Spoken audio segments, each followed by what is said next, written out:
Good evening, everyone. Welcome to the program. I'm Christiane Amanpour. Last year, as pro-democracy revolutions swept through the Arab world, it looked as though Bahrain would also be swept up in the movement towards historic change, like Tunisia, Egypt, and Libya before it. But now, 15 months later, little has actually changed in Bahrain. The crackdown on dissent continues, and the government remains firmly in place. So my brief tonight: is Bahrain turning into Syria? In other words, Bahrain, just like Syria, has seen no real political reform, and the ongoing instability there could be an opportunity, like in Syria, for violent agitators to take on a much larger role. We'll go live to Anderson Cooper on the Syrian border later in the program. We'll also talk to a spokesman for the UN monitors in Syria. But first, what makes Bahrain different from other countries in the region? Well, it sits at the vital crossroads between Saudi Arabia and Iran in the Persian Gulf, which is of key strategic importance for the flow of oil. And it's also home to the U.S. Navy's Fifth Fleet, which is crucial to American security interests in the region. Here's how the U.S. Secretary of State Hillary Clinton characterizes policy on Bahrain. As a country with many complex interests, we'll always have to walk and chew gum at the same time. That is our challenge in a country like Bahrain, which has been America's close friend and partner for decades. Meeting the Bahraini Crown Prince in Washington last week, Clinton insisted that the country walk the walk and fully address ongoing human rights issues. Meanwhile, the Obama administration also chewed gum, committing to a multi-million-dollar arms sale with the regime. Bahrain's rulers, to their credit, commissioned an independent report which actually documented systematic violations by their security forces. That was last year, and they made specific recommendations. I'll talk to a government official about all of that in a moment, but first, some of the worst brutality has been committed against, of all people, doctors and nurses. And my first guest tonight is Dr. Nabeel Hameed, who became a target when he treated injured protesters during the unrest. Dr. Hameed, thank you for being in. Thank you for having me. You're going to be going back next week to actually face trial. Yes. What did you do? Well, I didn't do anything. I just did my work. We treated basically patients, and I still call them patients. They're not protesters, not victims for me and for my other colleagues. They're patients. On the 18th of February, I got an injured patient. This year? Last year, 2011, who got shot by a bullet to his head. I was on call, and it's my professional, moral, and ethical duty to treat him. So it's the Hippocratic Oath, it's what doctors and nurses do. Exactly. So for treating him and then expressing my concerns about the way he was injured, I got labeled as a traitor. I got labeled as against the regime. Did you get taken into jail? Yeah, I got taken on the 11th of April, actually. What happened to you? Something very bad. They took me into an interrogation center for about 4 days of torture. They made us stand. I'm not alone. I was not alone. I was with other doctors. They made us stand for days together, in my case, 3 to 4 days, without sleep, without toilet privileges, without anything. And in between that, you get abused, you get spat at, you got insulted. And in between every couple... Did you get beaten? Yeah, even standing up there, everybody who passes by you just beats you on the head or the back. But the worst thing is a room, an electronically locked room with a certain, beep, beep, beep, something like that when they open it. And when the doors open, all hell's break through, because you start hearing these shouts of torture, of people inside. So you can hear other people being tortured. And is that meant to intimidate you? Most probably, because your turn is next. And yeah, my turn was next. So I was in that room maybe 2 or 3 times. I can't remember. It's so foggy at that time. But when you're inside, you're still blindfolded and handcuffed, and you get blows on your back with something like a whip or a pipe or a hose or something like that. You get thrown on the ground, somebody's stabbing on your body, you get kicks to your head, and somebody even took a gun to my head and threatened me with death. They threatened to kill you? Yeah. Did you make any confessions? All of this was to make us make confessions, yeah, and we were made to confess to crimes we didn't do. Actually, they took me and interrogated me and they say I did not try to save that victim. I killed him, actually. They accused you of killing Yeah. the person you were treating? Yeah, so the accusation, the charges are so ridiculous, so comical, that they couldn't follow it up. Let me just read you some of the accusations. The government accuses you and many of the other doctors and nurses who've been put in a similar position of being agitators, of having fuel bombs, having light weapons, of lying and fabricating stories about so-called patients, of using the big hospital, Salmania, and it should be said you're one of 3 neurosurgeons at that hospital, as a base for anti-government regime, activity, inciting hatred of the regime. True? I've been working in the hospital for 17 years. You can get my track record, you can get my awards. What makes me want to make that? That's one thing. Another thing, what weapons? I don't know where the bullet goes out from a weapon. And the third thing is, I'm a prime example of what happened. I had a patient, I tried to save him, and then you accuse me of killing him. Tell me why they're doing this against doctors and nurses. Why? We became automatic witnesses. That's a problem. When we saw protesters, straight away we became automatic witnesses, and to take our credibility away, accuse us of a crime. And that's basically the wrong thing that was done. The government, the king, commissioned an independent human rights report. By all accounts, it was very candid. It was chaired by a top level international justice. What did you think when that commission was made public, that report? Because it was read over state television.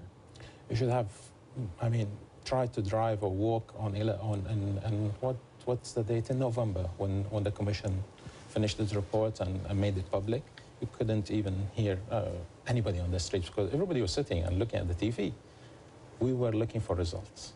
Everybody in Bahrain was looking for results. The doctors were looking for the dropping of our charges, making us go back to our patients, practice our beloved, work. We're doctors. We're never politicians. We were never politicians. Are you part of the opposition now? No. Would you consider yourself an activist? I was never a politician. I will never become a politician. I'm a doctor, and I'll stay a doctor. But I'm a forced activist maybe now. What does that mean? Means that they made me come out to first explain my case and then to explain what's happening on the ground to so many other people like me. So you've had to be the mouth of the protests? Exactly. What did you think when your crown prince was in Washington this weekend? He is known to be a more moderate voice, to have engaged with the opposition, to have wanted more tolerance and more reform. When he met with Hillary Clinton, what did you think? And I have great respect for a crown prince, but there's something to be done. Something needs to be done in Bahrain. And just going around telling that nothing is happening in Bahrain, everything is back to normal, it's not really true, and it's not going to solve it. And when the Americans gave somewhat of a support by giving arms back to Bahrain, it's giving a little bit of support, a little bit more of impunity to what's happening on the ground. Doctor, stand by for 1 second, because I want to turn now to Sheikh Abdulaziz bin Mubarak Al Khalifa. He is a royal family member and he speaks for the Bahraini government. Sheikh Al Khalifa, thank you for joining us from Manama. I want to ask you, sir. Thank you for having me. I want to ask you, you've listened to some of what Dr. Hameed has been talking about here. I mean, really, sir, doctors and nurses, how is it possible that your government can really legitimately take them in and do the kinds of things that you've been doing to them, which you've documented in your own independent human rights report? Christian, the period of last year was a dark period in the chapter of history of Bahrain. We stepped up to our responsibility by commissioning the independent commission. Everyone thought it was going to be a whitewash. However, it was a very damaging report. Now, His Majesty has gave us 3 months to implement those recommendations, and we are in a much better place today than we were a year ago. Except that... And those cases have been transferred to the civilian courts, and we are going to get over this.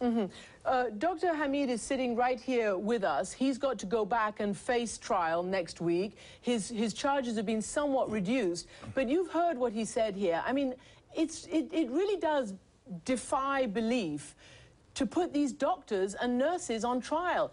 What can you say to this doctor sitting here who says that he was just doing his job? And could you expect him to leave protesters, no matter who they might be, to die on a surgical table in the hospital? Professor Sharif Bassiouni never contested the integrity of the independent judiciary here with Bahrain, especially the civilian courts. And therefore, the doctor with you, the guest, has been charged with a misdemeanor. And we have full faith, it's not the end of the road, and we have full faith in the judiciary system, and therefore we look forward to what the verdict will be, and there will be an appeals process as well. Let me just ask you at this point, Dr. Hameed, do you have a brief comment, a brief question for Sheikh Al-Khalifa? Yes, thank you, Sheikh, for the comments. But one brief comment is that Mr. Bassiouni have said that the due process for all the arrest, the procedural courts, the military courts is false. And on these bases, it's very difficult to take a case to another court. But you're taking this case to another court, actually on the basis of Bassiouni's report. All the cases against the doctor should have been dropped a long time ago. And one more point. I mean, we are all Bahrainis. We love this country, and we want to go back to the old Bahrain. Why we're not building on these things? Why we're not dropping the cases of the doctor as a show of good faith in order to go on the road? Sheikh Khalifa, you hear the doctor loud and clear, and that's what many people want to know. Can you rebuild any kind of tolerance here? Absolutely. I think we can build Bahrain once again to be in a better position than we were. A lot of the charges have been dropped. He himself has said that 2, I think, out of the 3 have been dropped.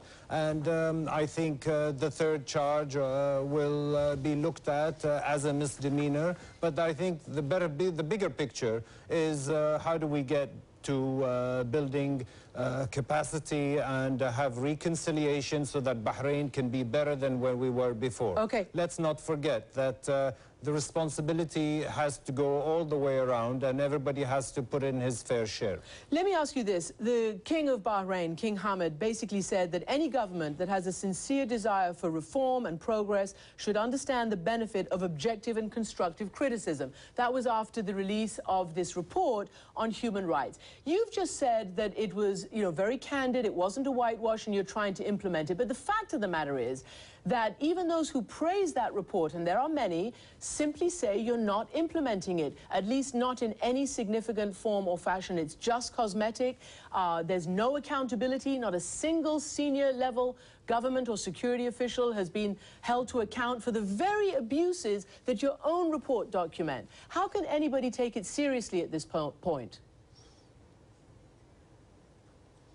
The achievements of those recommendations are online. Nearly 30 of them have been implemented either fully or partially. We have to wait for the legislature to pass new laws to implement the balance of the recommendations in full. Now, we've set up very important new departments. Their internal affair departments in the Ministry of Interior and the National Security Agency. But I think what's mostly important is the Special Investigative Unit in the Attorney General's office, where people can go in confidence and raise any matters of allegations of torture. And we feel that the investigations have not stopped. They will continue. There are over 100 cases that are being investigated, and 50 officers in different ranks are being prosecuted as we speak. I mean, we are by no way thinking this is the end of the road. We are moving on. But as you know, and it's been reported, those people under investigation up until this moment are mostly low level. It doesn't go high level, and that is a question that many people are asking about your credibility. I do want to ask finally to you, do you not think that the slower you go, the more opportunity you leave for a vacuum that's now being more and more occupied by violence?